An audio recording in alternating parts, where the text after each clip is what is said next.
zao dia miomana ao amin'ny firaisana latabatra amin'ny tombo isika ataontsika nihina zay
mety tsy mahafonjinsoanay anao fotoana rehefa sy mitoerana rehetra amin'ny alalan'i Jesosy sy tomponay zay tianay sy manotena aminjanay amin'ny alalan'ny koa dia raha tetehana sy andiananao hitsaony fanapahana sy ny fahefana rehetra eo amin'ny tany ary raha ny fiantonana ny tamitra sy dia-tany miterana ny anarana ao sy ny biby ary zay koa ankehitriny tokoa dia miara-mananatra ny feona ihany ka mifanajana lehibe ny deranay hoe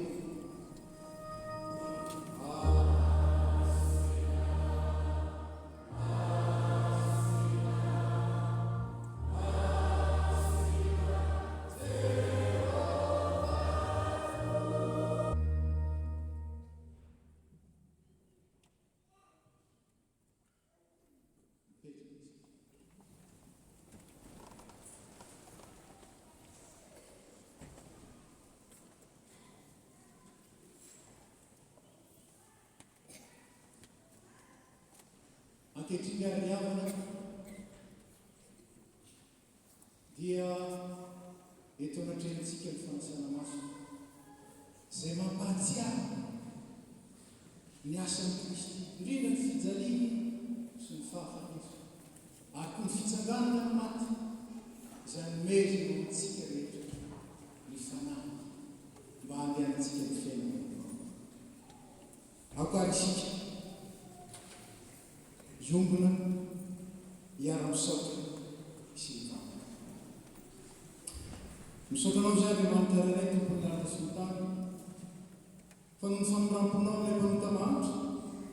dia nomenao ny zanakao lahy tokana mba tsy hovery rehetra mino azy fa hana ny fiainana fiangonana efa maty Kristy,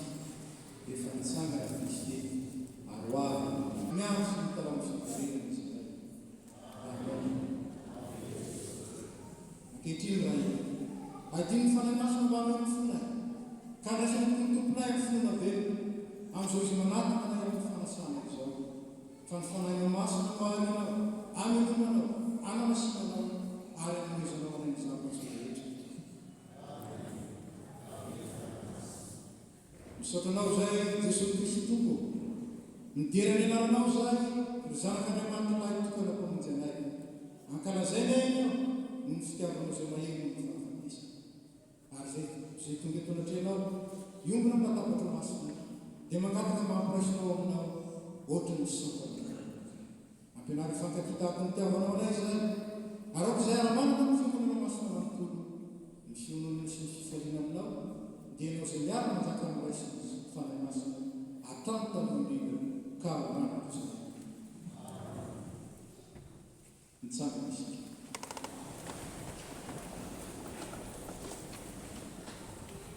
Enoy ny teny izay norenana izao fahatserovana izao, ary koa iombonana ny masina rehetra amin'izao fankalazana izao.